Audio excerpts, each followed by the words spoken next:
परंतु जाताना आमच्या ऑडी गाडीचं सारथ्य हे एकनाथराव शिंदेंनी केलेलं होतं। बाजूला देवेंद्रजी बसले होते, माग मी बघत होतो बरोबर चाललंय का नाही ते। माझ्या जोडीला अनिल गायकवाड आणि मनीषाताई होत्या, त्यांना सांगता येत नव्हतं पण हळूच माझ्या कानात सांगायचे, दादा असं केलं पाहिजे तसं केलं पाहिजे।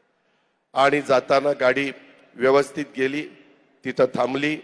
जाताना थोडंसं सुरुवात होती, त्याच्यामुळं कुठेही काही धोका न पत्करता त्याचं सारथ्य आमच्या एकनाथरावजींनी केलं। येताना ज्यांना मुख्यमंत्री पदाचा पहिला अनुभव आहे, आता दुसऱ्यांदा झालेत, ते गाडीवर बसले। म्हणलं आता ही बाबा गाडीवर बसल्यावर ह्यांना ही गाडी चालणार नाही, आपण एलसी घेऊया।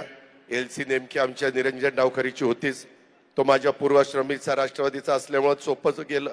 त्याला सांगितलं चल रे गाडी दे, त्यानं लगेच गाडी दिली। त्याच्यात हे महाराज बसले गाडीवर की गाडी 100चा स्पीड घेतला, की नंतर पार 120च घेतला। मी अनिल गायकवाडांना म्हणलं 100चा आहे का 120चा? ते म्हणले टनेल येईपर्यंत 120 आहे, टनेल सुरू झाला की 100।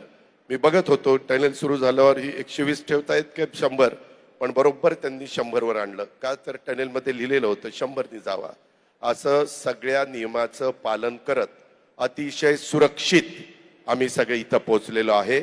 आणि तुम्हाला प्रेसमध्ये आम्ही नीटपणे सगळ्या गोष्टी सांगू शकलो, त्याच्यामुळं कुठेही आम्ही उतरवलेल्या विम्याचा आम्हाला उपयोग करावा लागला नाही आणि आमचं चांगलं सगळा प्रवास झालेला आहे। आम्ही समाधानी आहे, तुम्ही पण असाच प्रवास करताना समाधानी राहाल याबद्दलचा खात्री आणि विश्वास व्यक्त करतो।